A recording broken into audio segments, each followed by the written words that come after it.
嘿，欢迎来到丰盛耳闻。我们现在来领取好运哦。好，来，我们今天就来抽出这2张好运。来，我们来看看今天翻开的好运是什么哈。今天的好运是要告诉你说，你将会有一个机会之门正向你打开哈，它已经打开了，而且载着你的那个船，那一条河哈，你已经坐在那个船上面，你已经往那里走了，而且你已经渐渐的经过了那一个改变你现在局势与局面的那一个闸口，你正在那个渡船头，你还没有下船，你正准备下船，但是你已经过了你已经到了新世界的闸口，你已经到了新世界的海岸了哈，你现在准备下船，所以呢，今天要领取的好运是来告诉你说，请你准备好一下愉快的心情跟放开心胸哈，迎接你接下来新的天地、新的契机哈。嘿，如果你喜欢今天的领取好运的话，别忘了对影片按赞，还有订阅加小铃铛哦，谢谢。来，今天的3张牌是这3张哈。好，1、2、3哈，全部都是命运之轮哈，可是不同的牌组，所以你看好之后呢，这里哈，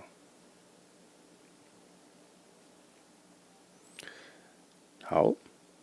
如果你看好之后呢，可以选一下哈，选那个你整个颜色啊，各方面都最符合你现在的心情、现在的心境的，那应该就能够产生不错的共振哦。好，如果你需要看局的，你可以先按暂停。如果您准备好了，那我们就开始喽。来，今天的题目是未来的你将传达什么讯息给你？我很少算这个题目哈，不过我觉得这个蛮重要的，最近很有想法需要算。来，我告诉你，今天的3个阶段是：第一，我们会先直接看看未来的你给你什么样的讯息；第2阶段，我们来帮你做你的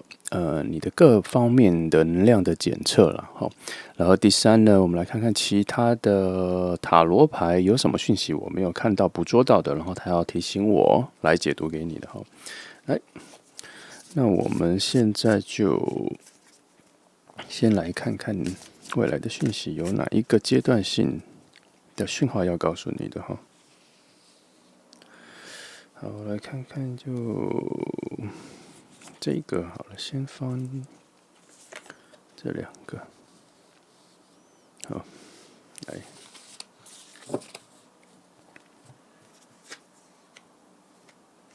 智轮、恶魔牌。简单来说，直接来说的话，对我来讲，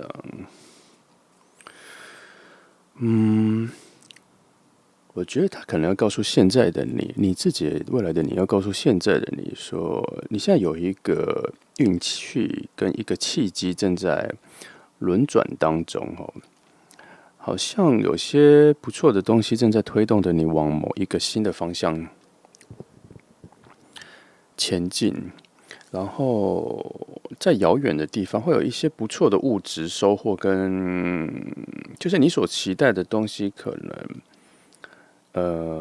正在一个未来正在累积堆积起来，哈，等着你来领取。只是现在你如果是在这个部分的起点的话，它有一个轮转的动能正在推进你，哈，并没有停滞，而是正在运载着你往前走，所以你现在是站在一个蛮好的时间点，应该是在提醒你说，只要你愿意往前走的话，未来好像还有不错的东西，好像有你期待的东西正在迎接你。我来看看整个过程里会有什么东西发生哈。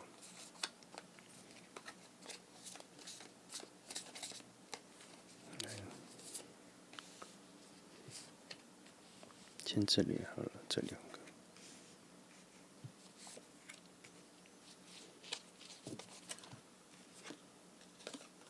哦，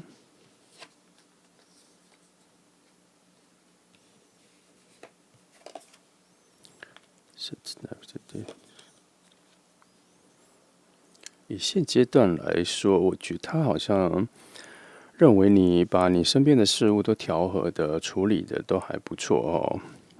也受到不错的赞美，也蛮多人会赞美你的哈。这个过程你可能花了蛮多的心思的，也经历了蛮多的辛苦，蛮多的蜕变，有一些蜕变啦，让你成为你现在的样子。现阶段的你已经把自己整理得非常好，不错啦，至少是你很满意的，是你很满意的阶段。只是你还是觉得说有很多事情，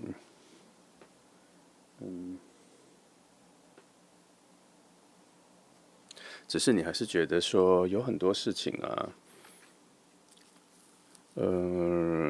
不管你怎么做，都好像有一种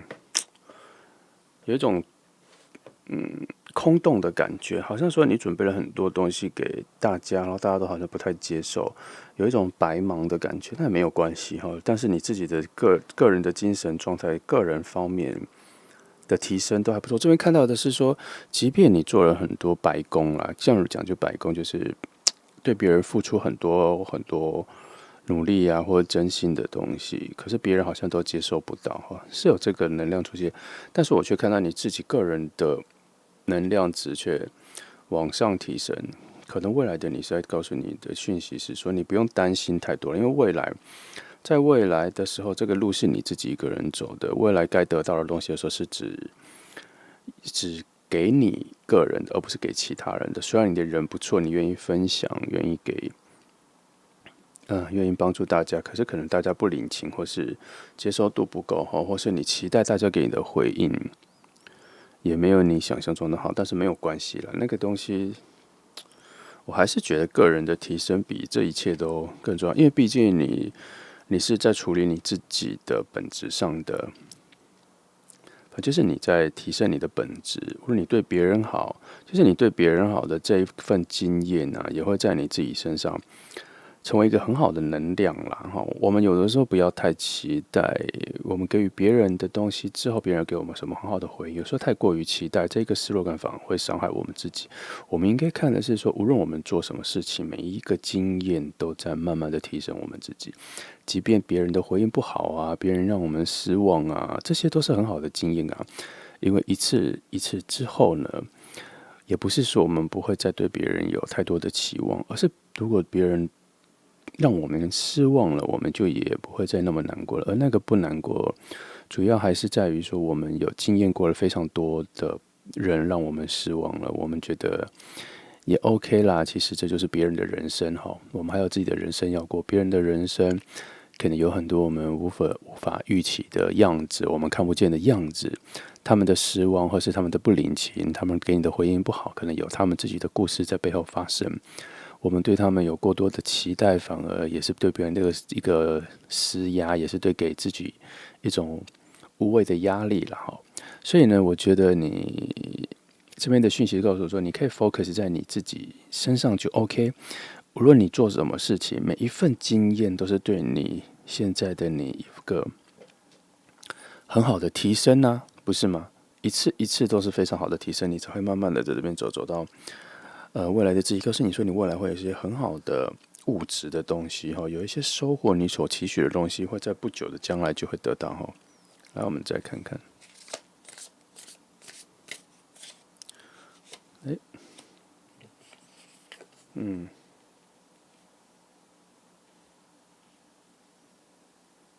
好，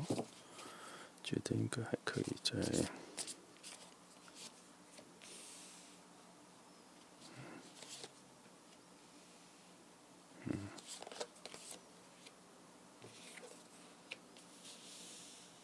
好，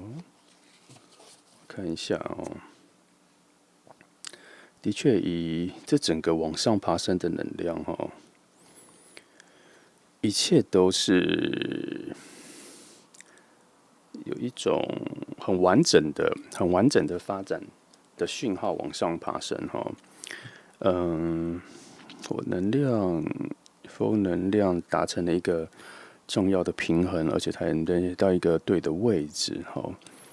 反而是你自己个人的担心在这里出现了，可是其他的部分都是非常完整的。不过说这个，圣杯八在这个位置本来哈，它就有很多你内在的一些渴望啊、欲望啊、期许，对自己的期许太高所造成的一种个人的自我的困扰了。有的时候，我相信每个人对自己这么辛苦努力去追求某些东西的时候，心中的欲望啊、期许当然会逐步的提高。但是到了这个阶段，我希望你能够让这样子的东西变小，你可以专注在你眼前或是下一步未来那个方向去走。你把它专注在那里哈，不要想那么多，不要那么担心。这样不要想那么多，这句话我觉得不是很好，应该是说不要那么担心，因为你已经做得很好了。我从牌面上看到的是说，你的未来一直在告诉你说，其实啊，你做的每一件事情都有很好的收获。你对于整个世界，你对朋友啊、家人啊、环境啊各方面工作，你都搭配得很好。因为我看到的这里的能量是非常的平衡的、很平均的、很完善的，该有的都有，而且都是在比较好的数字里面，比较好的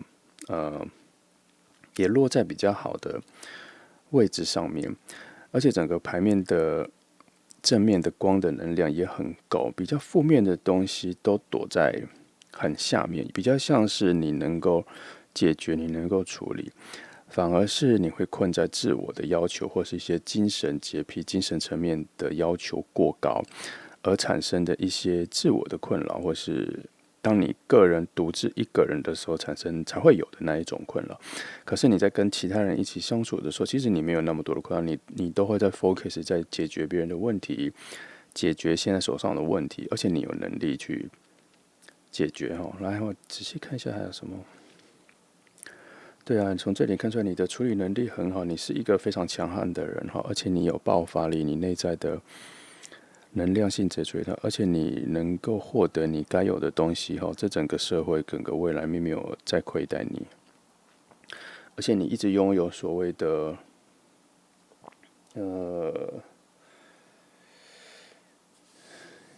该怎么说？因为这里没有什么坏事发生呢。哦，即便宝剑在这里出现之后，所带来的都还是一种初始的智慧、初始的创造力哦，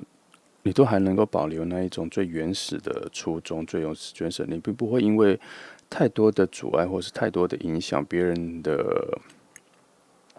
建议或什么会影响你原本做的决定，因为你对于你自己的想法或什么，你有一种很 pure 的自信哈，你也很相信你所拥有的东西。因为我就是没有在这里看到什么为了的你对你未来的你觉得这里也是有一种很感谢你，其实这一路来这么努力的往下做，而且非常的有自信，毫不犹豫哈。他也在告诉你说，虽然你过程中是有一些犹豫、有一些失望啦，可是这些失望是比较来自于别人对你，好，然后你未来的你是在给你一个讯息，是说其实没有关系，那些东西都还蛮小的哈。毕竟在这个能量往上爬升的时候，唯一会产生阻碍的位置跟牌面，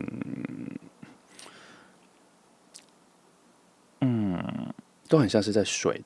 底下哈。在水底下了，就有一种船过水无痕的感觉。它不像是石头阻碍你，它没有在这里阻碍着你。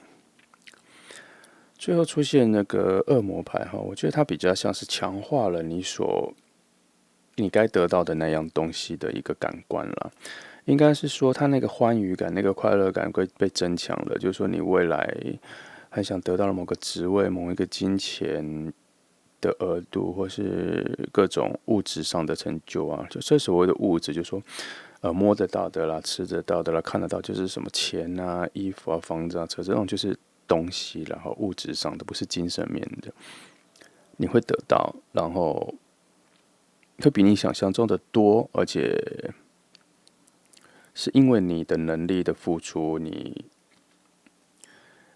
本身的能力足够哦，你只要不要放弃，不要气馁。气馁的能量也是没有很多，但是还是有一个小小的提醒，告诉你说，不要被自己会现在唯一能拖住你自己、阻碍你自己的只有你啦。好，因为你本身的能力太强，所以你把事情想得太透彻，所以连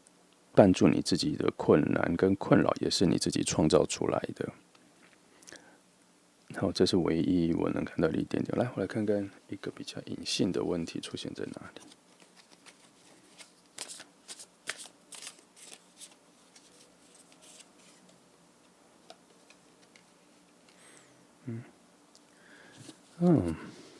其实也还好，以这个东西整个下来，因为到这里太阳牌在这里是会产生一个完整的这个能量的平衡哦，就是说你能够创造整个你自己人生的局势，达到一个很好的状态哈，你对自己是不失望啦，对别人是很失望，所以往上爬升的时候，如果里面有一个阴暗的，就是说，可能你把人想的太过浪漫了，把人想的太过有情有义了，这可能是你的缺点，因为你本身可能就是一个非常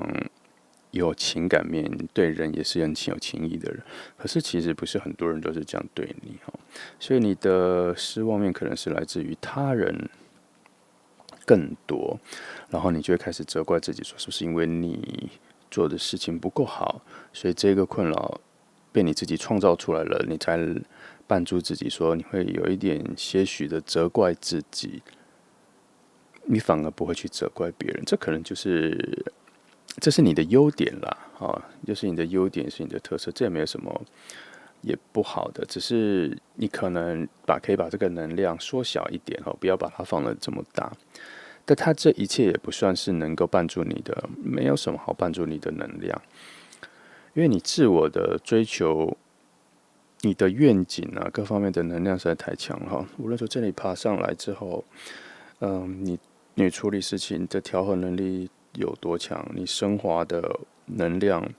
从这里升华能量，即使是很辛苦的，也是一路越来越好哈。即便往这个地方比较顺、比较阴暗的部分的时候，到最后还是爬分到太阳的能量里，表示你过关斩将了一步到这里。然后到了更高的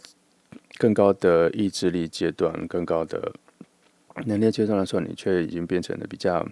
好的宫廷牌的能量哈，表示这整个能量已经进入了一个完整的样子。所以无论你现在是从这个起步开始往上爬，你都要相信自己哈。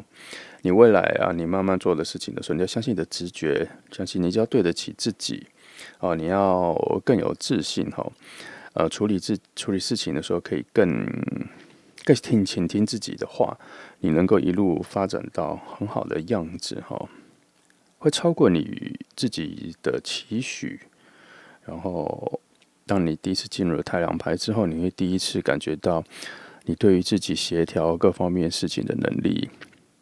非常强悍，也非常高，而且你会对自己有所赞叹，你也会觉得很惊奇，原来的能力能到达这个阶段。然后再往下走之后，你会自我的选择，你要变成是更强悍的人呢，还是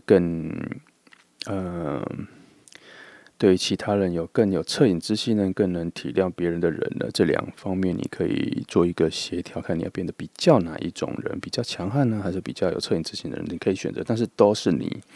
只是一个比例的分配而已。而再往上走呢，你会得到你很想要的东西，物质面的东西。但是这里有一个关键点是，反而有在提醒我说，也许你到某一个阶段会没那么，可能因为太接近了你的目标，太接近了你的欲求，所以你开始会觉得说，我应该要再提升自己的能力，还是要再赚更多的钱呢？还是要再得到更多的东西？这里你可能会有一些抉择点哈。但这抉择点也没有什么不好，因为这都是我在这里都有看到一个未来很好进阶的你了。只是在这个阶段，这都是一个好的烦恼，它并不是一个好坏烦恼的选择，它是在良好的 win-win 的烦恼里面选二择一哈。所以说，的1号牌的朋友，目前看见未来的你，告诉你，你未来其实没有什么太难的事情哈，只是要减少你对他人的愧疚感啦。除了只要减少对他人的愧疚感的话，一切都还是会蛮好的哈。也有看到一些说，你可能要再多爱自己一点。主要说多爱你自己一点，这个能量是在于说，有些绊住你的能量，比较像是你突然对自己的想法有一些怀疑，有一些差池，有一些低落，所以绊住你。可是那些花费的时间，未来的你觉得你不用浪费这些时间了，因为你终究会想清楚的，所以直接跳过那一个自我烦恼的阶段。好，我觉得你未来的你有一点觉得你浪费了太多时间在自我的思绪里面，那些都是不必要的时间，因为未来的你早就能够突破了，早就能够解决了，不需要浪费那些时间，把那些时间花在更多相信你的人，支持你的人，或是给你有不错回报的人，的人身上更值得。那目前有看到这样子的能量在这里。好，那这是未来的你要跟你说。来，我们来进第二阶段来看看，我来帮你看看你现阶段的能量。好。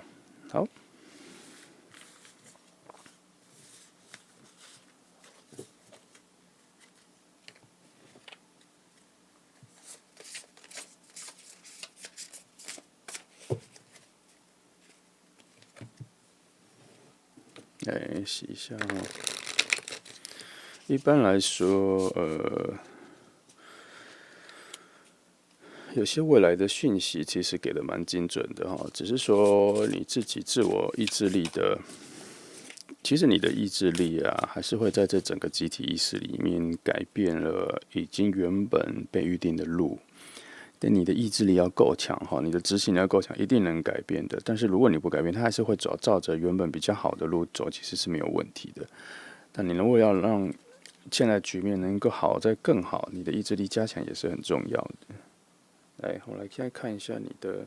现阶段的能量情况。好，这个好了。看一个连续爬升的样子是什么？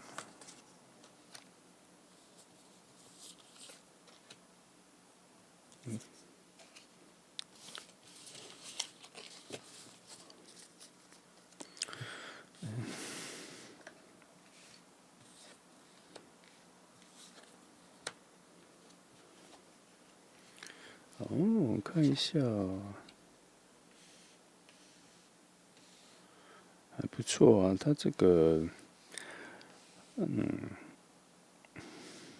主要还是说你对于其他人的存在感还是蛮在乎的而且你很在乎怎么探求自己内在心理的那一个价值啦。不过你内在心理那个价值很多还是比较多来自于其他人跟这个社群，跟你跟大家一起相处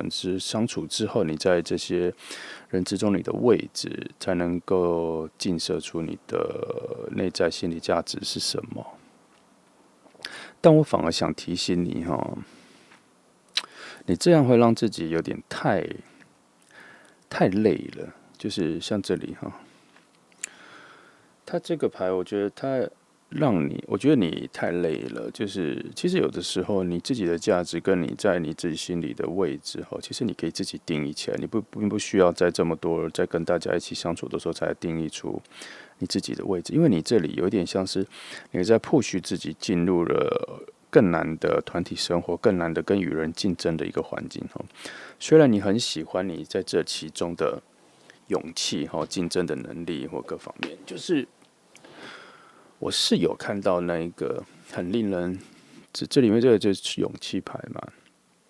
但是这勇气牌里面，我看到许多的劳累，你的劳累在里面，你用了太多的火能量，太过燃烧自己了，为了在这整个群体里。因为水能量一直在暗示我说，你有一个很纯粹的心意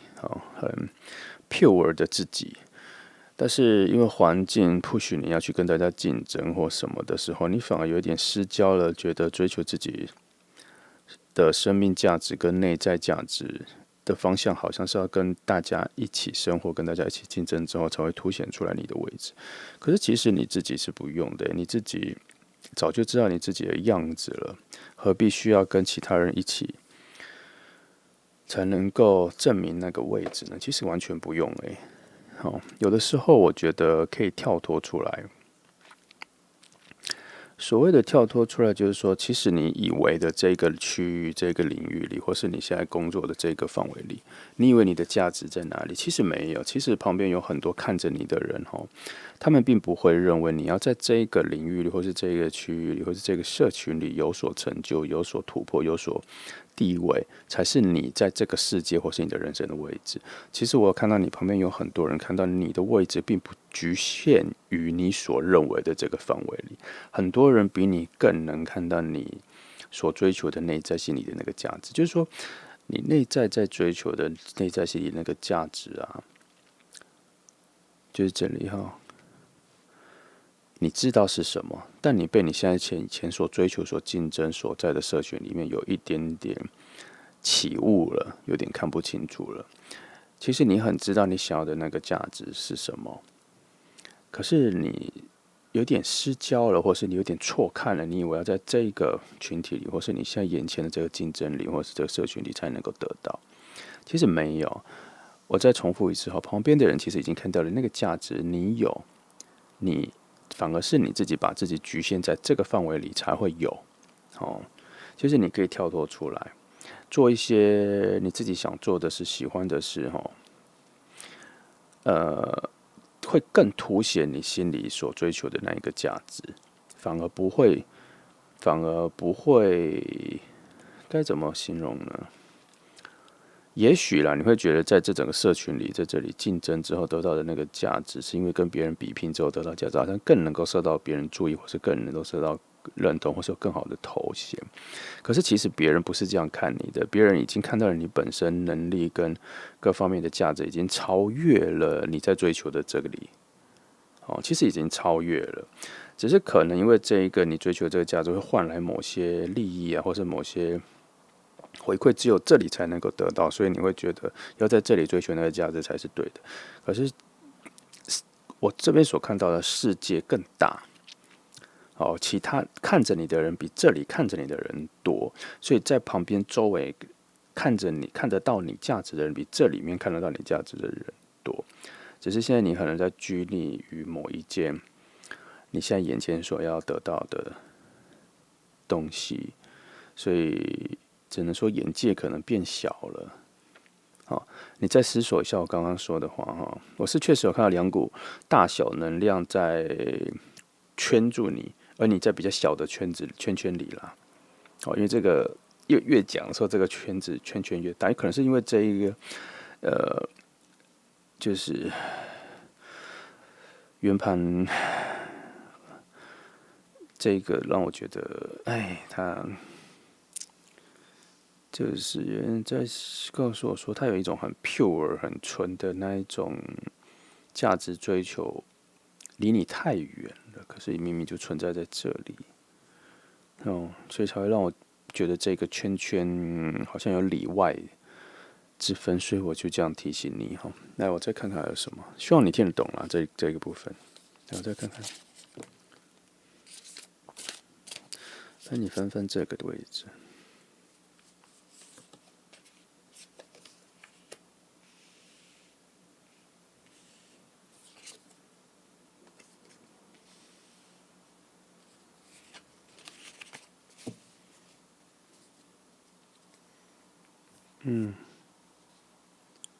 的确，你现在这个能量有点太硬了，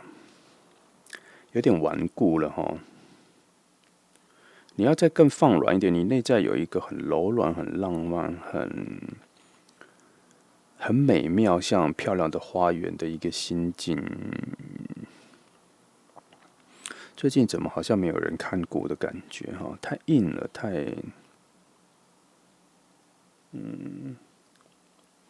没有人照顾哈。这边这个牌告诉我说，你现在所追求的这里会让你有点徒劳，就是这个就是徒劳牌。可是徒劳一定要这样解释吗？我觉得它会让你觉得，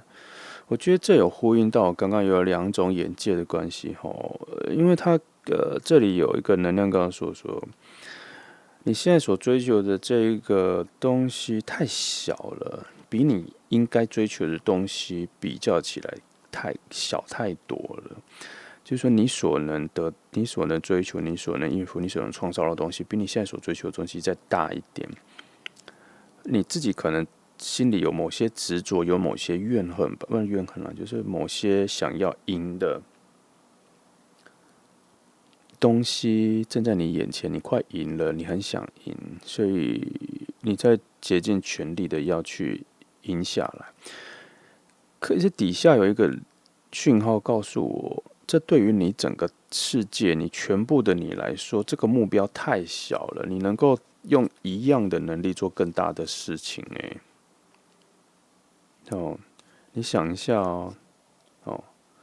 这个部分有些竞争感，或是你想得的，就是因为你太生气某个人了，有点觉得不公平，有点不甘愿，所以你一定要赢下。可是其实那个有点浪费时间。后面或是其他的事情你做得更大的时候，可以覆盖这些小小的不满、小小的不平衡，一下就盖过了。这大小的比例对比下来，你就能够突破你现在的一些执念。只是要花一点点时间，会比这里也没有也没有觉得要花更长的时间，只是希望你转个方向，你会能够做得更好。因为这两边如果这是你啦，这是你所追求的，我这边看到一直觉得这个牌是你，然后它被我翻出来之后，它分成两个方向之后，这确实是两个方向的，这圈圈是往这里，它有隔阂了这上面的这一个东西，因为这上面有一个能量，我觉得你太过渴望了，可是却不属于你，这个讯号一直在告诉我。我来看一下。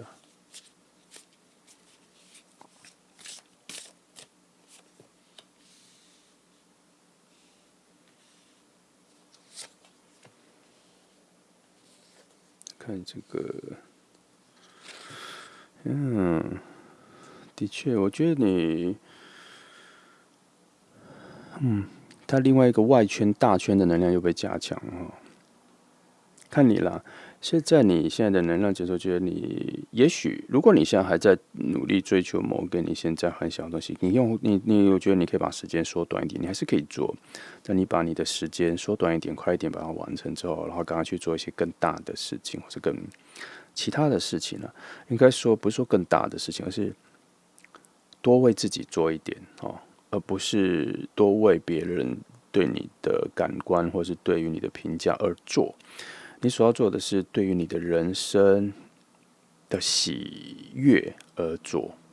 也许赢了别人也是一种喜悦，但是那个喜悦是一种赢了别人的回馈。我所谓的你应该为了你自己的快乐而做的是，你连做的过程、做的成果、做的起步，每一件事情里面的角色都只有你自己。那这个喜悦都只有你自己，这才叫做为了你自己的喜悦而做，你懂吗？这个快乐是，就算有别人会为你快乐，但他都排在你之后。像这个，如果我们是赢了别人、击败别人或什么，那都是从别人之后，我们在别人之后，或是跟别人并驾，这样子都是有别人。我希望的是，你能够做的事都只为了你自己快乐。我喜欢这件事，我去做。开心也只有我知道的这种自己一个人的快乐的这种事情才能够真正的凸显你内在的能力，然后你内在的能力才会跟你自己做一个很好的辉映跟发光，自然而然的才会有这种 pure 的讯号这么强烈，然后你会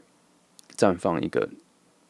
比较纯真的能力纯真的你的自我。那个时候，你所谓的自我价值，你所探索的你自己的自我价值，才会接近真正的自我，而不是从跟别人的互动啊，跟别人的互竞争啊，从别人那边获得的输赢啊，那些所反射过来的认可的你，这是完全不同的一个方向感希望你有听清楚这里我再看一下这些能量，我一直很喜欢恶魔牌的出现。恶魔牌的出现，它像是一种确定具象、具体的东西存在感的。如果你这么探索自己内在具体性质的人，恶魔牌又出现的时候，然后他又在一个你所追求的方向的另外一个方向的话，我反而更确定你应该换个方向做事情，因为连另外一个地方更诱惑你的东西都在跟你招手了，哦，你却在浪费时间在某些你现在觉得很重要的事情上面。确实有这个讯息啦，但也不能说浪费，只是牌面希望你能够花短一点时间。好，目前这里是这样。好，我来看看其他塔罗牌面要给你的讯息哈。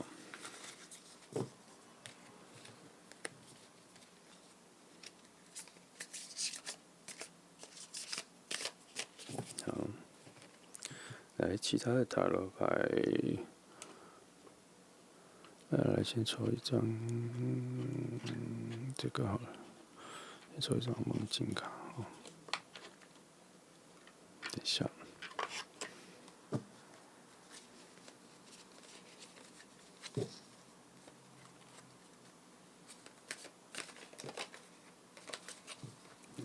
这样是这个，那就这个吧。然后其他的塔罗牌慢慢抽。1、2哈，那已经翻开了。3、4。我翻到这里，其实他讲的东西都已经差不多，跟前面这个都雷同诶。再一张好了。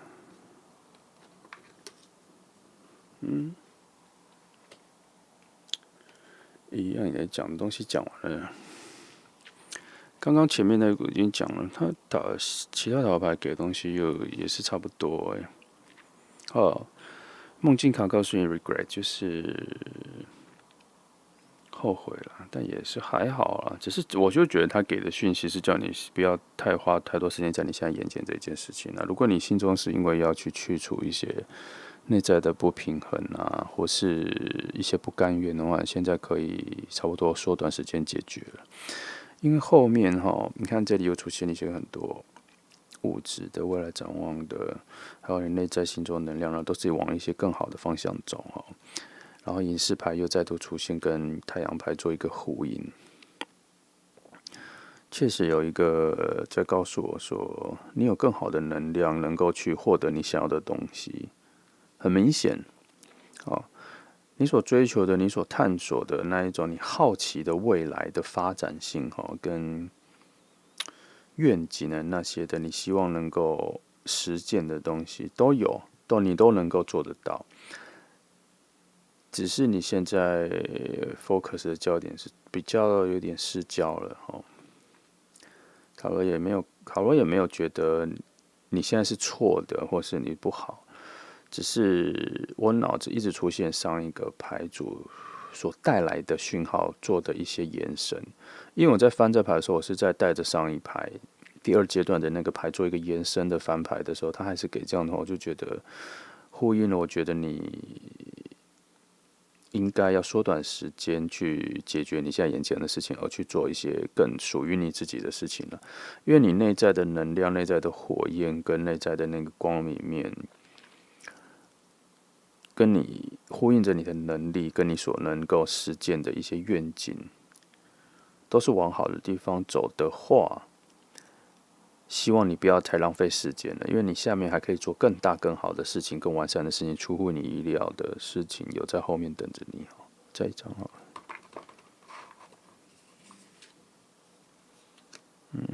因为刚刚翻过了。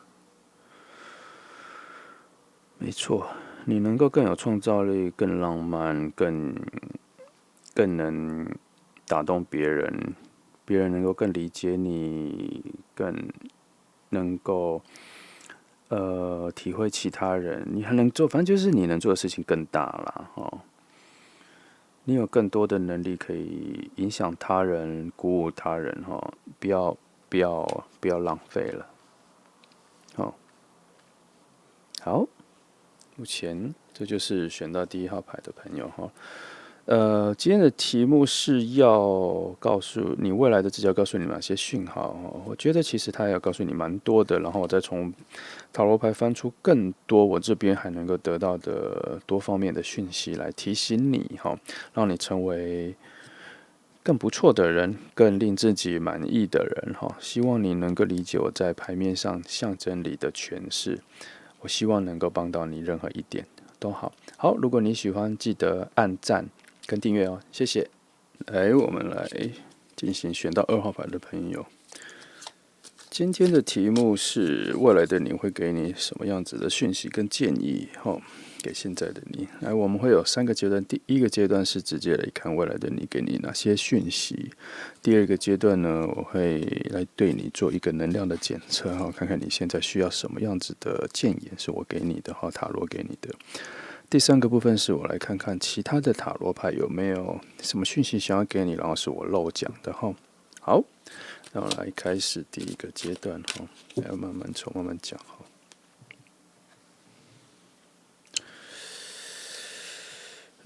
先抽2张牌来看一下整个大范围的样子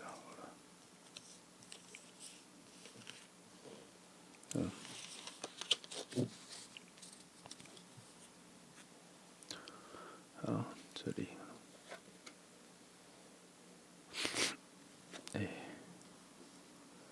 好的这牌还不错现在的你整个跟到未来的你都还蛮好的都是处于一种丰盛，水能量很茂盛，有很多温暖你现在处在一个以状态来说，不管是现在到未来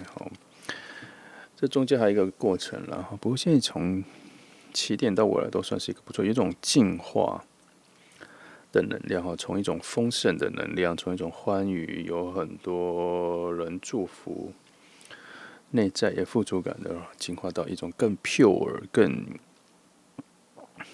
内在、更柔软、更能够穿越这个世界，能够找到自己的位置，感谢面各方面都有所提升跟境界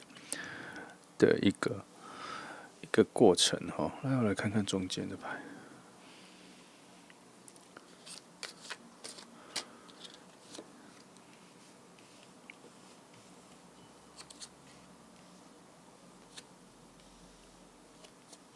先看看这样子。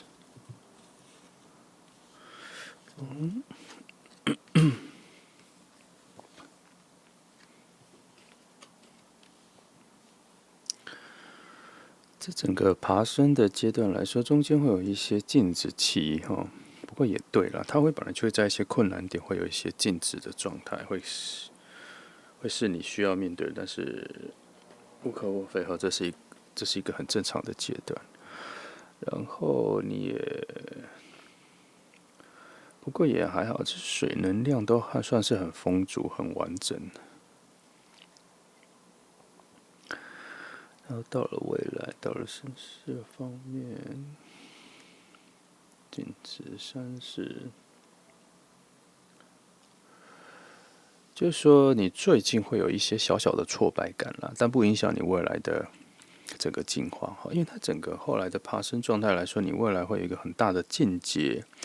你会对于人情世故、对人的体谅或是慈悲心、怜悯心会更加的提升。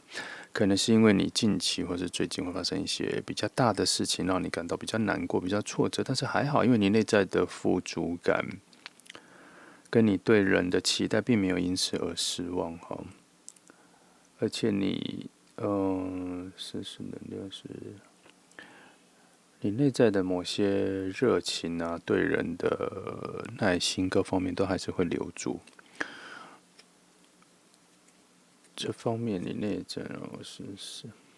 简单来说了你的未来想告诉你说接下来你这样子往上爬，不管爬了多久，可能半年、3个月或者一个阶段，对于现在你来说，或是爬到了未来的你的那一个位置，他都在告诉你说，你这个人的内在是很丰沛的，很有怜悯心的，很有慈悲心的，对人的理解力也是很足够的。你中间会遇到一些过程，近期吧，会在很过程会让你有一点难受，或是跟你的期望不太一样，但是不影响你最后会变成一个更能够理解别人、更有大爱的人，不影响，而且你也没有因此而比较不爱自己，反而你对于爱的理解或是慈悲的理解更上了一层楼，对你未来的你各方面人际关系处事。或是帮助别人的能力都有所提升，只是前面这一阶段会有个小小的挫折情况会出现。我来再看一下，我把牌翻足了。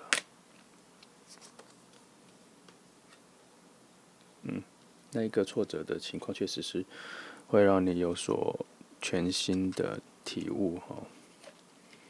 而且算是一种把你一些困难点从身边烧掉、去除掉的一个很重要的一个步骤。再仔细看一下，死神牌它是一种转换因为我们要转换到这一个上面去的时候，这个是很合理的，因为从这里到这里因为这里也是一个非常好的9号的圣杯牌，它就是因为它是一个幸福牌 （happiness）。你从这里，当然你也可以从这里直接爬升到这里，但是你可以经历这两段一种很好的成长比如说像是这个部分，你会有一种过程，就是蜕变的过程被火燃烧的过程。这个东西是温暖的，并没有你想象中的困难。然后我们会依循着阳光，慢慢的成为一个幸福的人那这个爬升过程是比较好的。那当然你会经历到这一段，就是有一些人让你感到失望啊什么的一些挫败。有一些小小的挫败感吗？或者别人做一些事情让你失望也没关系，你会突破到一个更幸福的状态。你会在这个阶段理解了你，理解了人生，理解了这世界就是有很多的情绪变化，让你变成这个样子所以这也，所以这个爬升都还蛮好。可能你最近会遇到一些吧，可是个必要的旅程啊。你可以期待一下，你最近如果遇到一些困难之后，你会进入一个非常快乐的阶段，因为你整个人升华了，进阶到一个非常好的部分，然后你内在对于世界的渴望啊、能量啊各方面都会恢复，你会迎接全新的自我，迎接全新的能量，然后面对一个未来的自己，然后你心中的那一种快乐感啊，会因为别人的帮忙，或是有其他更好的人加入你之后，会变得更丰沛，更丰盛然后你会迎来一个全新的，这里有一个全新的自我能量在这边绽放原来这张牌是一个全新的你而不是从这里进阶，然后慢慢出来，这个就是一个全新的。应该说，这个已经是一个全新，它已经是一个蜕变，你有点二阶段成长的你出现了跟你原本所期待的你不太一样。我原本以为这一个从我前面看到的是从这里出现的，就是说有点像是转变的，没有这个比较像是一个全新之旅。你好像有一种从这个阶段里面燃烧，把身上某一些枷锁燃烧褪去之后。然后经历了某种锻炼或对世界的某种理解，而且慈悲心的升华跟境界之后，你会迎来一个全新的你，更进阶的你，更意想不到的你自己出现在这里。而且这个你已经不同于前面了耶！我觉得这个能量，因为这个的智慧开放的能量绽放之后。你迎接到的你已经跟前面的你已经完全不同了。我想你未来的你在告诉你这样子的讯息，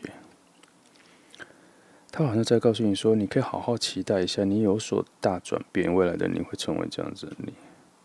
你可以期待你自己所说变。其实到了中间这一段 happiness 快乐幸福这一阶段的时候，我已经感受到一个很强大的能量在推动你成为一个全新的你，只是比我预期中的全新更不一样。因为从这两张牌翻过来之后。我看到了你经历了某些很不可思议的两段旅程为什么说是两段旅程？因为这两个是对我来讲是两种不同性格的样子。它很像是这个像是一种内在内在能量、内在情绪、内在升华，从内在爆发出来的。而这更像是一种你更推动你自己去执行某些行动力，然后你勇往直前去做了一些得到的经验，然后最后是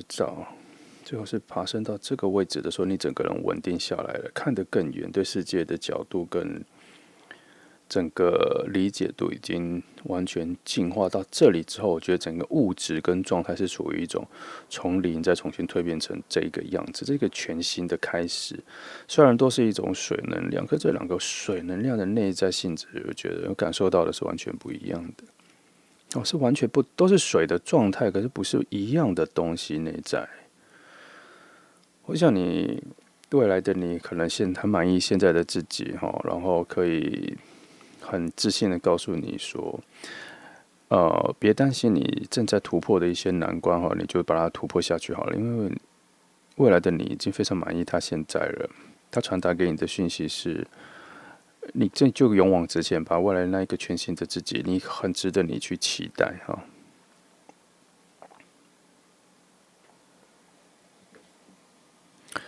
且没有什么，还蛮顺的这个牌，就是如果硬要说的话，就是这个位置这个位置有一些困难点了，毕竟死神牌跟那个这叫圆盘七啦，也可以说金币七这个位置这个位置因为这个位置比较像是一种比较死寂、比较停滞、比较失望，对很多你所追求的东西有一些失落感在这里，而且以这整个往上走的时候，这里本来就会有一种欲求，所想要得到某些东西，渴望你的欲望在这里会加深然后这整个爬升的过程其实是比较困难的，是空气比较稀薄的，是需要更多的耐心、潜伏的方式才能够走来这里，然后我们才能够慢慢走到这一个所谓被调和的稳定的状态里。所以这个阶段跟这一段本来就是会比较辛苦一点，它会有一种蜕变感跟一种磨练的东西在这里所以如果这两张牌再出现的话，我觉得你可以期待一下你一个蜕变的转变过程。如果你未来的你告诉你是说你是在这里，所以你近期所要爬升的这个东西，才是最后让你成为蜕变里最大的助力的一个阶段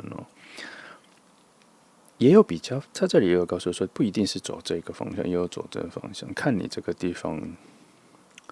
你现在面对的问题，你用什么样子的方式来面对跟处理了。如果是这样子看，那我觉得未来的你告诉你的是说，你是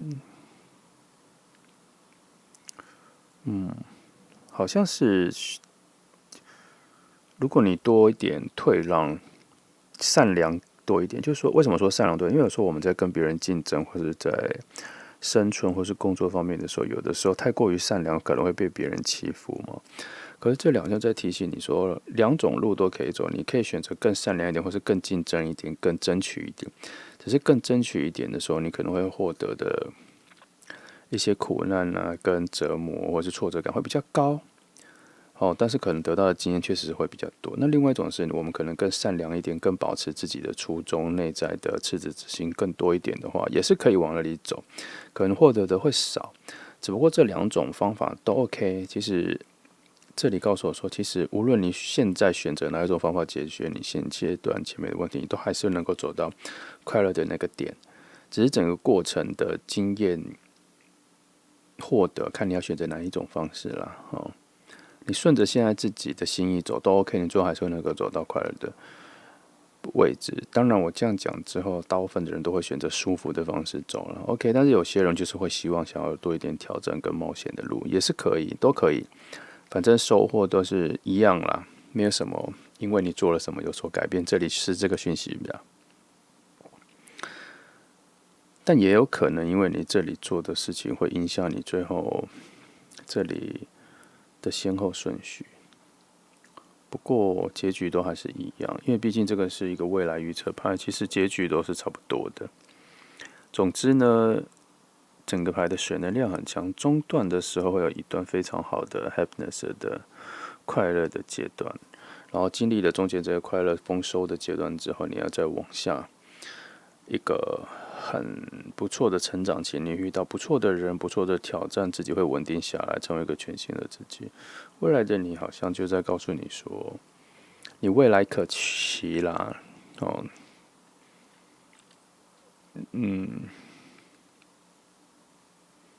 并没有什么太大的困难点，有，但值得你挑战哈。目前看起来是这样的。对，未来的你给你的讯息是这样。来，我来看看这第一阶段哈，来看看，我来再帮你看看第二阶段你的能量检测，看看你周围还有什么讯号可以告诉你的，除了未来的你哈。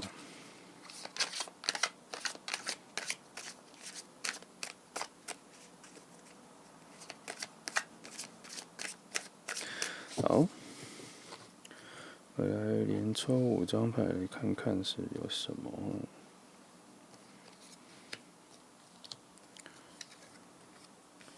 来看看这5张牌的一种的能量的连续，它是怎么走的哈？看一下。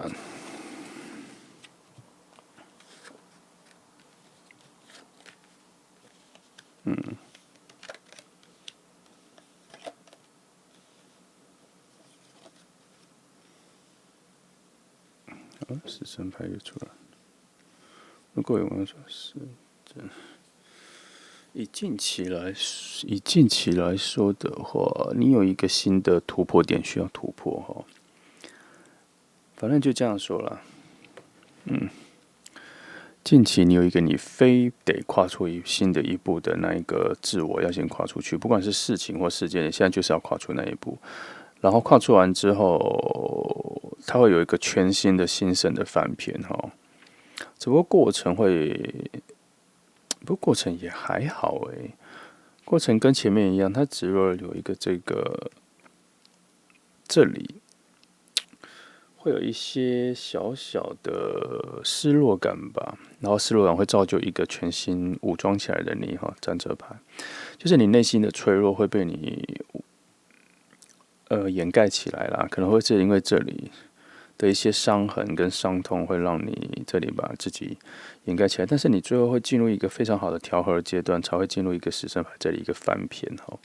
简单来说，就是你最近可能需要突破一下自我，你会有一些挑战会出现，然后这个挑战出现之后会带领你进入一个全新的局面，可能就像你回想刚上面一张牌，当死神牌出了之后，我们是不是也要进入一个两种磨练跟蜕变的阶段中，才会到另外一个阶段嘛？跟这个里讲的一模一样哈。只是这里我所看到的是说，他好像没有我之前看到的那个失落感跟挫败那么大，只有到5的话，我觉得只有一些小小的失望而已哈，也没有到小啦，大概就40%吧，比你预期中的小一些哦。然后记得你可以先选择多保护自己，可以多保护自己，多以自己为主。你保护你自己之后，就说可以多为自己设想一点啦。如果你最近发生一些情况，多为自己设想一点，然后再慢慢的好好去调和一下你跟其他人的关系，你对你自己内在的关系，记得不要失衡哈。就是情绪若有点上来，记得把它拉回来。情绪低落之后，要拉回比较有精神面的这样子，都多以自己为中心的去达到一些平衡之后，对于现在这个局面会比较好。不过前面有一张牌在告诉我说，目前如果你有一些选择性的东西，要不要你往前？你非得往前了，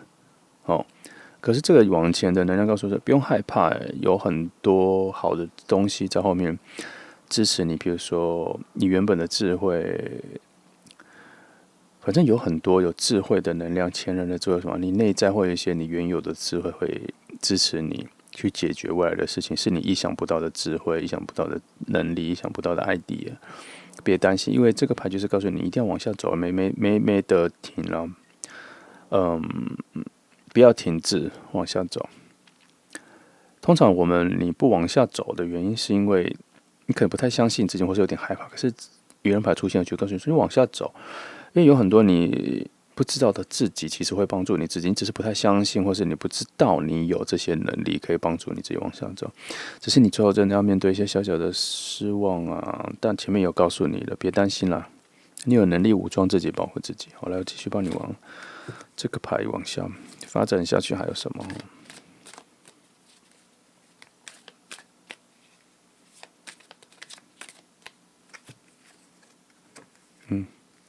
还好哈，也没有什么，都 OK， 没错。这就是说，你目前有碰到一些挫折啦，跟前面讲的一些小小的挫折，是一个都是必经之路。不过你中间它并不会白白的给你这一个经历啦，它会给你蛮好的物质的丰收。而且你会对很多人啊、事件啊、经验，会有一些全新的体悟，帮助你未来哈。这里好像是有告诉你说，这是一个蛮好的人生经验阶段，你必须要经验的。这是，不过要小心哈。你记得我刚刚前面告诉你的哈，我把这个放在这个位置。因为它这个有一点像是说你心智上会有点失衡啊，会有点太过失望，会坠入一个情绪上的崩溃。不过呢，因为上面这2张牌出现哈，它拉住了这一张牌，你只要好好的保护自己哈。对于整个情绪，我刚刚提醒你，当你失落的时候要拉回来；当你如果情绪太高涨、太嗨、太生气的时候，也要拉回来平静。记得目前这个阶段，你调和你自己的心情是非常重要的一件事情呢，不然你很容易就会流失到这一个宝剑十的一种崩溃、一种失衡、一种那个。不过宝剑十这个地方，它有一个告诉你说，这些都是为了这些经验跟这些苦难啊、这些困扰，都是为了一个翻篇所需要经历的事情，跟死神牌类似哈。它这个是进入了一个新的境界，而它这一个是你要有所新的体悟，把自己身心灵都重新洗白。做一个全新的体悟，思维各方面你要重新开机，重新思维。之前需要经历了一些复杂的阶段啊，会让你非常觉得很压迫啊，很内在很受伤啊，或是反正会有一些很负面的情绪会出现。可是记得这3张牌先出现了，它在拉住你去处理这一张牌出现的情况哈，保护自己情绪上达成一个平衡。好，相信我们正在往新的阶段发展下去，不要被它拖住哦。它没有它的力量，跟这3张比起来太小了，它的力量不大，它只是一个小小的力量在对这3张。我讲简单来说，比如说这是300的话，这个差不多才15、20的力量。他们是这3个你可以把这一张牌压制住。但是人很容易把它放大到超越你原本的能力。然后记得这一个就是这个问题点，然后这个 bug， 就是我们的思考常有这种 bug， 我们不要把它放大，它很快就会被我们经历过了。我们重点是这个，我们培养自己、武装自己、保护自己内在心灵的能力。我们培养自己协调平衡整个世界的能力，我们培养自己对于所有苦难都是一种为了新生而经历的必要的经历的一种觉悟。我们培养自己对世界的这种体悟，比这个都重要多。好，我再为这张翻一下好了哈，看有什么一张 ，OK。一样啦，有所牺牲，有所收获哈。有所牺牲，这个位置比较像是告诉你，这个你看交换意味有点重哈。的确啊，交换都有交换意味都很重啊，跨越交换都有一个交换的意味都很重。现在这个阶段，交换才能达到平衡嘛。如果你这个阶段需要有牺牲的东西，就牺牲掉吧。因为我们看重的是后面更大的东西。记得刚刚前面第一副牌。你后面会升华成一个全新、更强大的你。前面的一些牺牲都没关系哦，可能就是需要，它有点不太像牺牲哦，它比较像是一种火焰在燃烧你身上很多的枷锁，你必须要让那些你被烧掉的东西退去，你才能够成为新生。但是有的时候，火焰烧的东西是可能你引以为傲的东西，你很在意的东西，你以为的你身上的武器、你的才华、你的优势，有时候烧掉是这些东西。为什么会烧掉？因为我们误判了他们是我们现在身上所必须拥有的东西，而忘了我们要重新新生蜕变一个全新的自己更重要。我们你知道有很多人一直裹足不前，是因为他们以为他们现在身上有的东西才是他们最珍贵的东西，而忘了去开创一个全新的自己，开创一个全新的能力，所以他们只会停在那里。但是这里这个阶段就在告诉你说，我们需要蜕变，我们需要燃烧一些旧的枷锁跟我们以为的优势，所以我们才要进新生。记得第一副牌组，上一副它就是要你进到一个新生，所以你必须有的东西要蜕变，要退去。记得。他这个到第二盘的牺牲，他这个牺牲意味是很重，但我看到的是更多的是退去。来，那么这里你的能量检测大概是这样。来，我们来到第三个阶段，来看看其他塔罗牌有没有什么要告诉你的哈。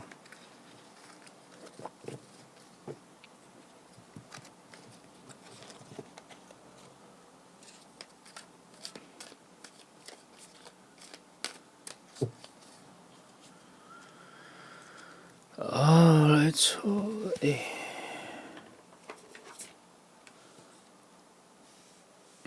这个就已经是很好的牌了。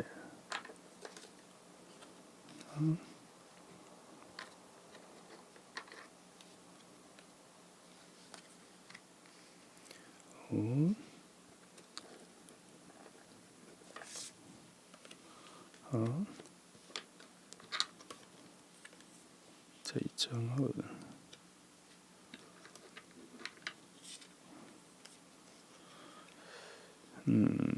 看一下，又出现，到底要出现几次？已经出现3次了。这里总觉得没有什么太多问题说时间好，我们这两个讲太阳是在提醒我说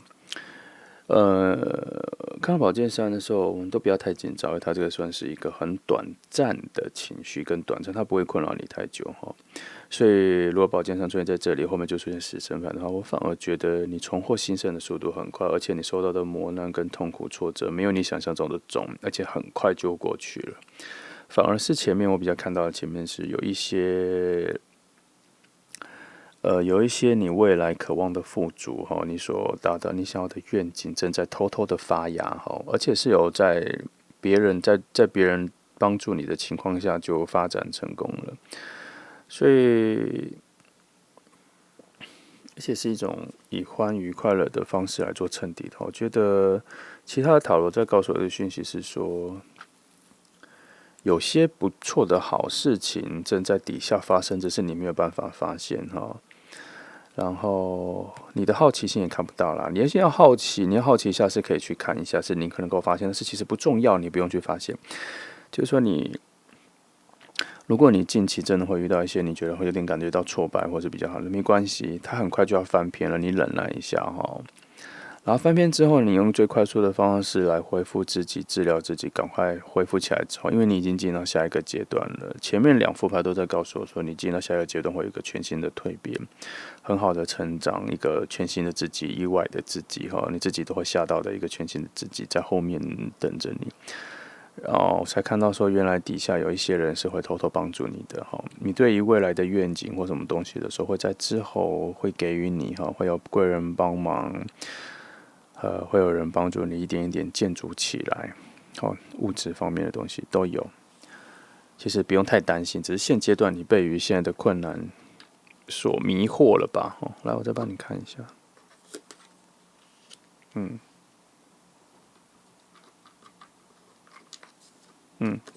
对，跟我讲的一样。而且你未来的收获比你想象中的多，而且你自己的热情会燃烧起来，这个部分是完全阻碍不了你的，它这是非常短暂的。你对你之后会有比你现阶段会有更好的生活品质、物质生活金钱啊、事业都有一个很好的爬升，而且你内在的能量各方面都会再燃烧起来，不会被这里困下。因为在这个时辰牌出现3次，我一直那个翻篇新生的能量实在太多了，根本就一直在告诉我说，现在你所面对的东西根本都不算什么，因为未来还有更好的东西在等着你，你需要更多的能量去面对未来的那一个成长哦，因为你未来会有很多很好的收获或什么，那也需要你有更好的能量跟内在去处理去。培养他们，去丰盛他们呢、所以这个权杖其实出来了，反而更像是你未来其实，反正就未来的你，不论是物质、精神面，都比现在好很多。你可以期待哈，你可以不用太担心。塔罗牌已经透露了，这里的塔罗牌已经透露了一些未来的一些小小的秘密了。哦，好，其实这个整个牌的趋势比较像是说，前面看起来好像比较低落，但是后面有后市看涨的一个趋势，所以还算是蛮好的啦。好，来，希望你能够理解我刚刚前面对于牌面的象征的一个解释哈。这副牌的朋友不用太担心啦，好，很快就否极泰来了。然后我希望你能够理解我对于整个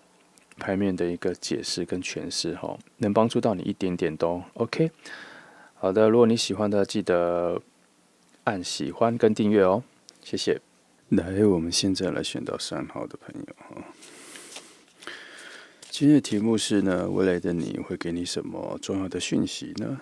来，我们第一个阶段呢，先来看看未来的你要给你什么样子的讯息。第二阶段来看一下你的个人能量的检测哈，我来翻翻，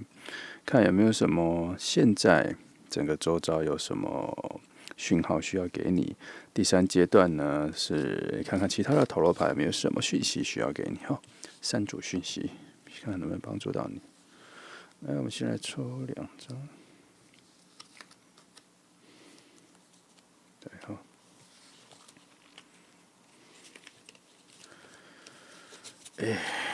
来慢慢讲哦。一开始是出这一张牌的话，隐士牌，哦，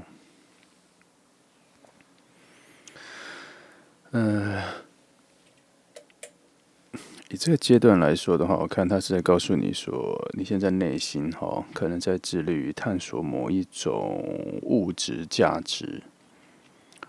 的东西哈，你正在找方向，反正你现在很着重于内在物质的向往，或是你有一些愿景，物质的愿景，反正你现在心里有一些疑惑啦，你正努力的找到答案。可是未来的你告诉你说，无论你现在有什么的欲求哈，你未来都有能力实践，而且已经实践了。所以你要相信一下你自己哈，未来的你有可能超乎你现在的能力去实践它。哦，所以现在好像有一种来告诉你一种安心的讯息。未来的你好像是有一种报喜的讯息啦，哦，有点想要前来告诉你说，你要安心一下哈，不要太多的犹豫哈。现在你有一些的困难跟，不知道他觉得你现在可能太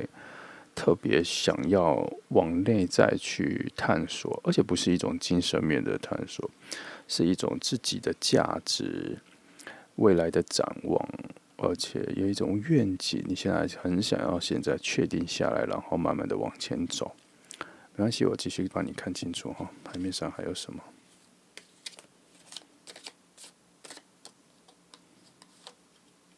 这个，这里，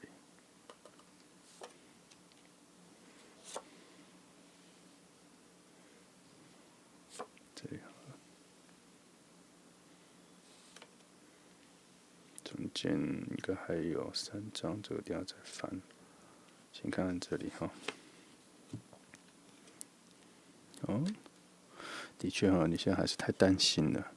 有点不太找得到方向哈。对于现在有点找不到方向，内在自我价值探索的困扰还蛮高的哈。不过还好诶，这里，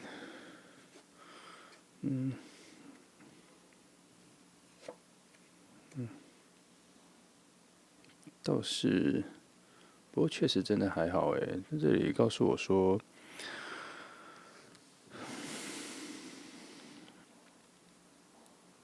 其实你现在花太多时间在担心了啦，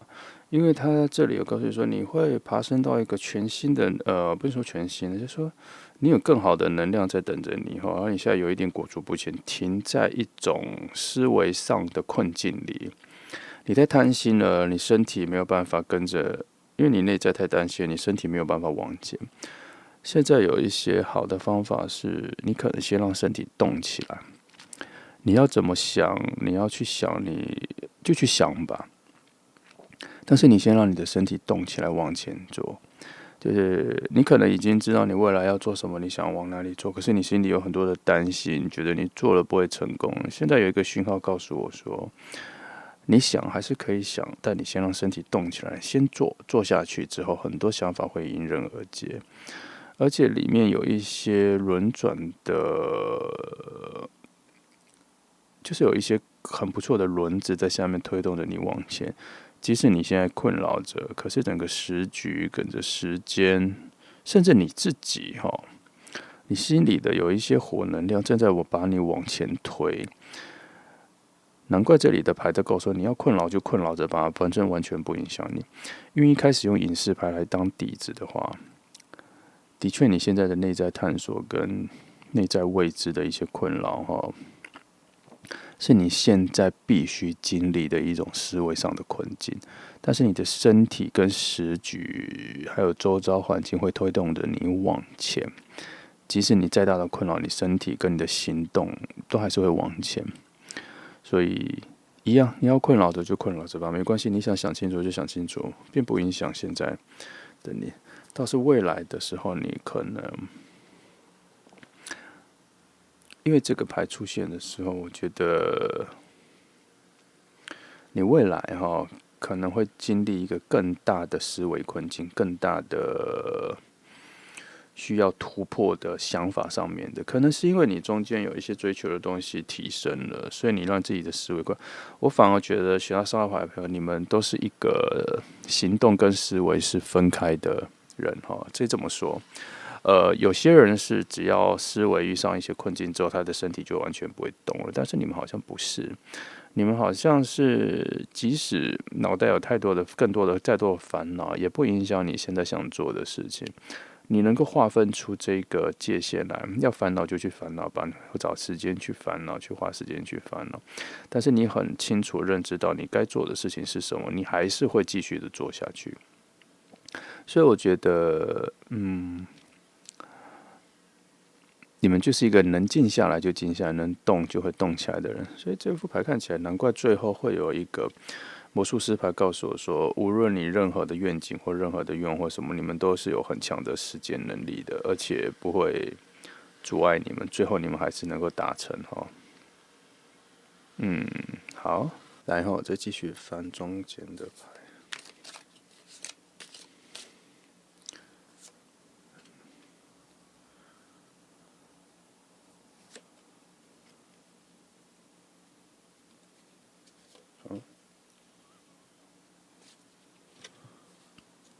看一下，中间帮你稳定下来的是太阳牌啊，所以确实不用担心啦，你中间会进入到非常好的一个阶段，帮你整个人的内在成分都稳定下来即使后来有这张牌会进入一个更高的困境里，但是还好，因为这个皇帝牌的能量太强大了，它带着这一个太阳能量进入了这一个之后，然后你再进入了这一个需要全然理解整个未来方向的这个阶段的时候，你是带着非常强大的能量去面对这个，所以你这里并不阻碍你成为后面实践你后面为理想的一个阶段，因为前面这两个能量太大的一个强大的理解力、强大的 power、强大的进展、强大的地位、强大的内在本质你的本质架构是非常强的，还算是不错，也不止不错，非常美好完整。所以就算在最后要达到你能够实现梦想的阶段，前面这一段你有能力去面对这一个难怪会给你一个这么大的阻碍，因为你可能的确是我刚刚前面预测的。你中间对于自我的要求跟自我的成长各方面的进化速度很快，能量也很强，所以你对于自己提高，给自己的冒险跟挑战也提高了，所以才会到这么大的一个强大的心理困境牌。但是你突破了，最后是进入这里非常完整的一个，最后，你没有什么。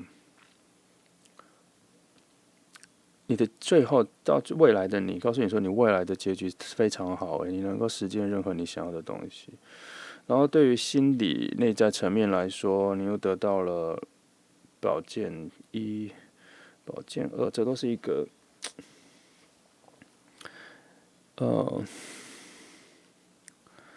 对于创造力、思考力、理解力、分析能力都是一个蛮好的牌耶。你有一个很纯净的思考，你并不会因为别人、他人的意见而受到阻碍，而且你能够在必要的时候保持冷静，然后善待自己，对自己好，你也不会失去自我，你会有很多人爱你耶。因为你对自己的能力各方面你保护得非常好，难怪你到最后的时候会有很多梦想实践的能力都非常强，你也能够帮助别人，能够帮助自己，很多人会依赖你，你能够实践的东西非常多。那这个思考困境，我反而觉得已经不是思考困境了，而且比较像是一种你的思考能力、创造力的一个高度的提升，所以你所面对的思考的困难，跟你所要处理的脑袋的难题，都是比别人高太多了。所以前面才会用皇帝牌来做一个提升，做一个扬升到这里，表示说你有更大的能力，比别人需要面对更大的困难，难怪后面才有这么多人需要依赖你，所以才会有太阳牌这中间达到一个平衡，你站在一个光明的面，好的能量，所以权杖1从这里爬升起来，本来这就有2个太阳，所以这里根本就是有2个太阳的能量在这里，让你爬升到这里，我觉得这都很好如果说中间存在的是皇后牌拉扯的话，我觉得你会有非常好的丰盛的收获。我想的是一种思维上的、理解上的、智力上面的、智能上面的，你会有一个很好的提升。然后你在智慧上面会找到一个知道如何平静自己心意的一种智慧。你在灵性方面也会得到一个很好的助力所以未来的你给你的讯息好像是说，你现在虽然你极力于探索于物质上面内在价值的一种探索，可是到了最后之后，中间你会很顺势的成长为一个更好、更优秀的人，而且是能够帮助大家的人，对大家，你会变成一种有领袖气质的人，很有领导大家能力的人因为你的思考能力、跟全面性、跟理解力、创造力都大于你周遭的更多人，而且你的内在心智的强韧度也大于许多人，所以最后才会给到这一张牌，告诉我说，你才是你周遭朋友里面那一个能够显化愿望的那一个人，而且其他人需要你的帮忙。也难怪你现在正在探究你内在价值，因为你可能已经预期到你未来在生活中或是整个群体之中是一个非常重要的位置，所以你现在才来探索你现在内在价值，因为你已经感受到了你未来的重量。所以当然这都是一个必经过程，这里其实一路上看上来并没有任何太大的阻碍牌，即使这里有一种心理的困难点，但是基于这一个从物质到精神面的爬升之后，是爬到太阳牌的话，其实这个进展速度蛮快的。就是说，这种算是一个大跃进、大跳跃的方式进入了太阳牌，所以表示说，你现在的所有的困难困境之后，在不久的将来都会变成你人生中的一个小小的问题啦。所以你现在在思考中的东西说，你其实可以。你想烦恼就烦恼吧，因为它未来你会觉得那都很渺小你可以当成是一种乐趣跟兴趣，更是一种你的思考习惯去烦恼它们都没有问题。好，你的未来讯息告诉你说，你未来的你告诉你说，你已经是个很强悍的人了，而且你会再进入一个更大的提升跟调养你要相信你的对事物的理解力、创造力、分析能力。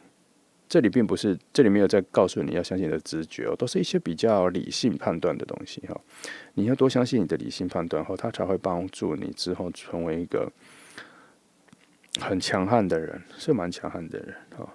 一种可以把精神面转化成物质具体，就是说把别人的梦想成为一个具体可实践能力的人，你是一个这样比较很重要的人哦。因为你对于这整个逻辑啊、判断啊、整个局势的分析能力都比其他人强悍太多了，而且底下有一些时代跟趋势的流动的能量，你是能够掌握住的。就是说，如果你是一条船上面的船长，好，或是掌舵员，你可以身兼这两职，你是一个能量非常强悍的人，哈，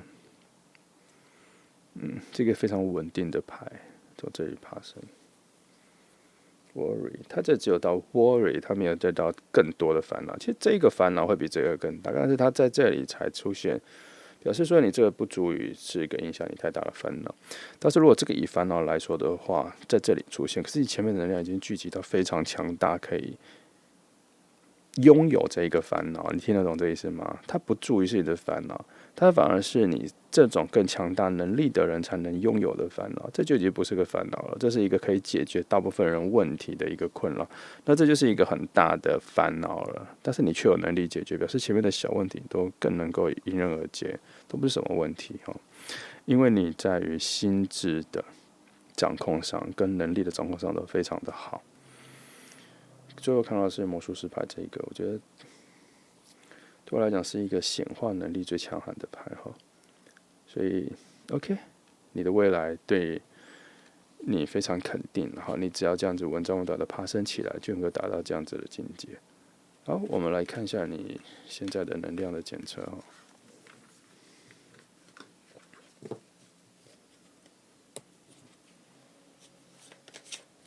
对，我来看一些连续牌，来看看整个爬升。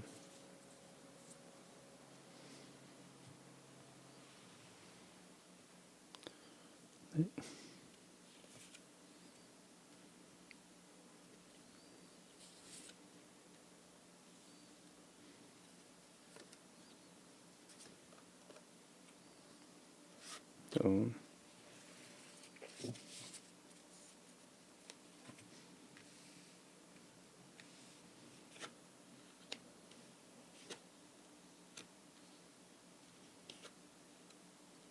就出来了。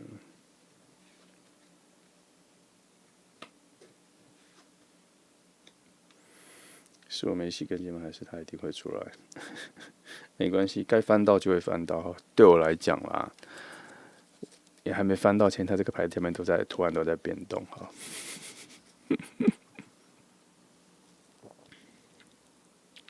如果依照这个顺序来看的话，我觉得这个人谁说，你内在的心意哈，你内在其实是一个很纯净的水，是一个很 pure 的水，在这边在里面流动哈，而且是一个有恻隐之心、能够乐于助人的一个温暖的水，并不是说你的水就是指为了你自己而存在的，其实是为多数人存在的一个水，是一种可以用来为大家止渴的水啦。你内在的能量是这样子的一个性质，而且你有一种爆发力哈，你有不能说爆发力，有一种勇往直前的奋斗心。哦，是可以拯救更多的人，帮助更多的人。从上一副牌可以看得到，其实你对他人的影响力非常高哈。所以而且你其实是乐于去探索你自己内在价值的人。你会在从探索你内在价值之后，发现更多的内在的价值哈。你会不断的在自己的内在找到非常多的奇异点、契机点、新的自我、光明面。你不太会为了那些阴暗的小角落拘泥太久，你很快就会找到迎刃而解或是化解他们的方法。你不会想让自己拘泥在里面太久，但你会把探索自己内在价值这件事当成是某一种快乐的个人的习惯跟个人的兴趣。我看到的是这个哈，这牌还算太顺。我来看这个 worry， 因为出2次了，我再来看看它有什么。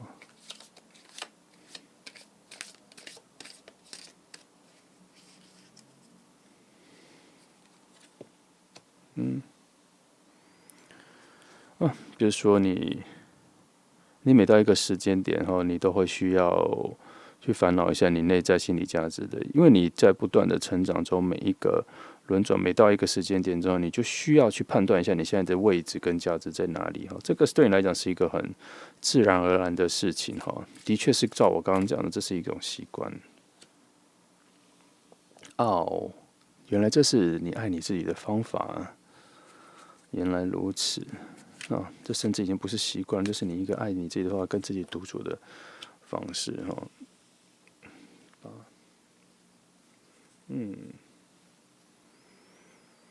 如果你不这样子去思考自己内在价值的话，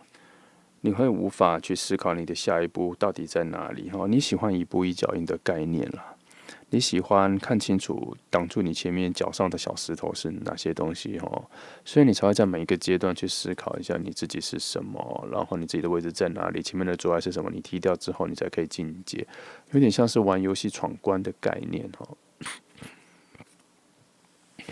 看一下还有什么？我对于这张牌，看一下它应该跳出来了就翻吧。哦，是这样子啊。的确哈，你有一些精神洁癖啦，你对于思考自己精神洁癖吗？思考洁癖或者什么精神洁癖吧？你对于思考内在的东西，你把它当成是一个很好的乐趣，或是你爱你自己的方法，你甚至觉得反省自己是一种美德，是一种升华自己最好的方法哈。果然哈，从第一幅法就看到，其实你是一个整理自己能力很强的人，也难怪你在处理其他事情的时候，显化各种愿望、显化各种目标的能力也很强。因为你总是把自己整理好之后再出发哈，而不会随随便便拿出一个混乱的自己去给予他人，造成大家的困扰。你已经会把自己准备好之后，才会拿出去给别人。也难怪最后之后会有这么多人依赖你，会有这么多人需要你，因为你是值得信任的人。哦，也难怪你内在有一种光亮的东西已经从一种其他人的引路人、提灯人、指引者的这个方向，变成一个大家心中的一种小小的太阳大家会看着你做的事情，然后跟着你做因为你做的事情好像都是准备的非常完整的，即便你自己内在也还是有很多的不确定但是对其他人来讲，这些不确定跟你所绽放出来的确定性来说，这些确定性的能量实在太大了，所以那些内在的困扰，你只留给你自己而且难度，你所要理解的题目难度对其他人来讲太高了啦。也只有你能够应付你自己给自己开的那些题目，所以你也不会把这些困扰带给其他人，你自己在自己内在心里解决就好了。同时就呼应了，这是你爱自己的方法，因为你这样子爱自己，你才可以爱别人。而且你觉得把自己弄好，确实是一种美德把完善的自己推出给其他人，展现在其他人面前，这是一种很基本的美德对你来讲是这样子的。好。这就是我看到你内在的检测。来，我来看看其他塔罗牌给你的讯息因为第三组牌比较顺利，比较没有什么难解的东西，所以讲的比较快。来，我看看其他塔罗牌给的讯息是什么，我来看能不能多讲一点好，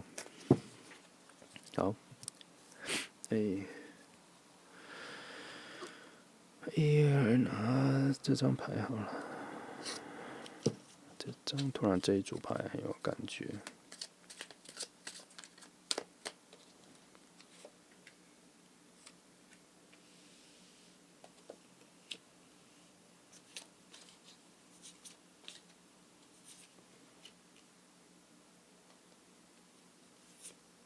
好，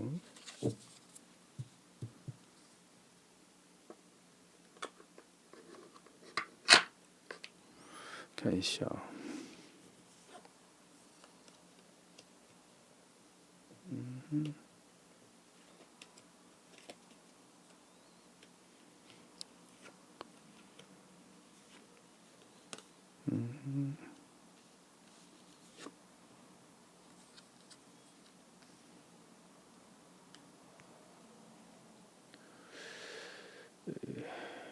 是觉得应该都还可以因为现在有一些裸露的东西要遮住。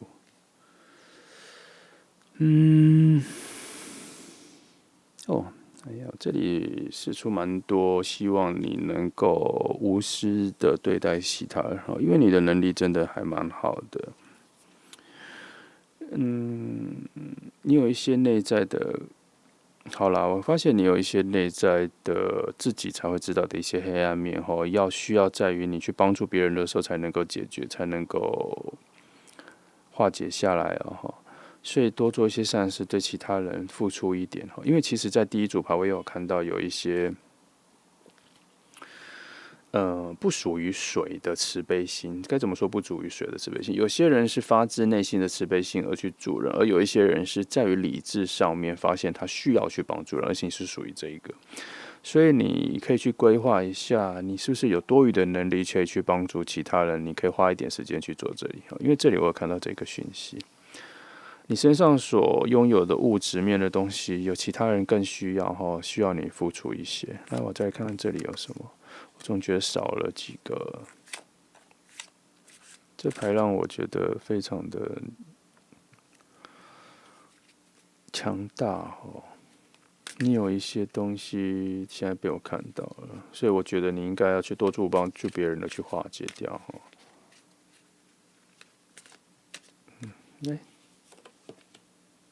的确，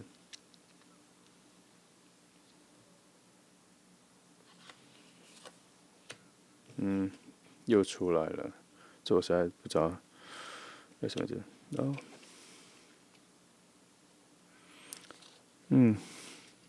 好，你内在的那一些阴暗面跟一些困扰，是时候去解决它了啦。所以照这上面来说，其他讨论希望你能够多注意一下其他人的需要和其他人的欲求哦。你自己实在是太富足了，你自己对于自己的感官的满足上面，就像我刚刚前面复牌的，你对自我要求已经高到觉得那是一种美德咯。所以如果是这样子的话，美德的在进阶，是不是应该要把这美德散播给其他人呢？这个牌放在这里的话，所以这所谓的欲望跟这些东西，对，你要转一下自己对于某些东西的欲望，已经超过你所需要的了。然后那些东西需要转换成分享，然后内容我就不太知道了，我只能跟你说，你现在心里很想要的某些东西，或是你已经喜欢或是想要的东西已经很久了，你已经足够了，你已经足够了之后，你就应该要分享给别人了。好，我再看一下，就是有到了这个阶段你有些东西真的是需要分享给别人的啦。而不是只是别人来寻求你的帮忙之后，你才去帮助别人，而是要再更主动一点，抢先一步的去帮助别人了哈。看看这里，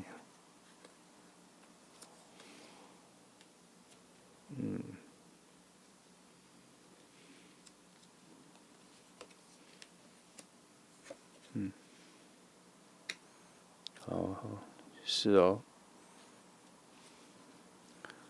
你需要去记得哈，我刚讲的这里也是啊，你需要更能够主动一点去体验别人的困苦，而且去给予一些属于物质上面的、实质上面的帮忙哈。现在有一个小小的人告诉我，现在是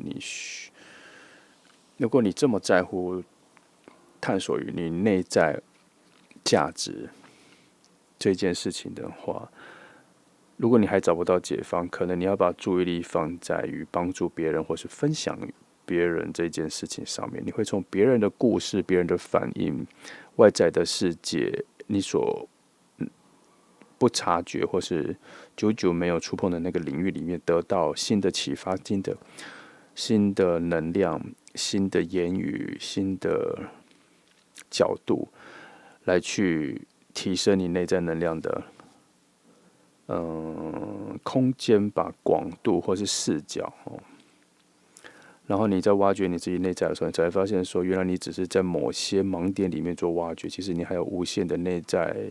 品质跟内在价值你没有挖掘，因为你现在所听的故事不够多，耳朵或是脑海里出现的别人的声音不够广，够丰沛，所以它没有办法让你去明白你在这个世界上的价值，其实还有很多的可能性，还有更多的阶段，还有更多的层次。好，这都是现在了哈。如果是以第一副牌的话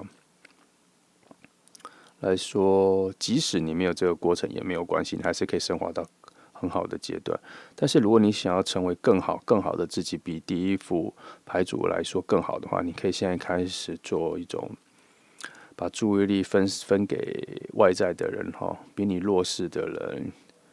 或是能力比你不足的人哈，不要太苛刻他们，而是多一点怜悯之心，多一点帮助，多一点分享，反而会对于你自我价值的提升，会比你预期中的更加倍。我现在看到的这里是这样子给暗示我的。好，那这就是选到3号牌的朋友哈，希望你能够从我对于牌面上给的讯息的诠释能够理解，而且可以得到一些选择上面的。应该说我可以给予一些更多的选择，或是你有一些内在困扰，能够给你一些小小的解放跟提醒哈。那就这样了。第3组牌其实是一个蛮好的现象的。来，如果你喜欢我对于解牌的诠释的话，记得按赞、分享跟订阅哦，谢谢。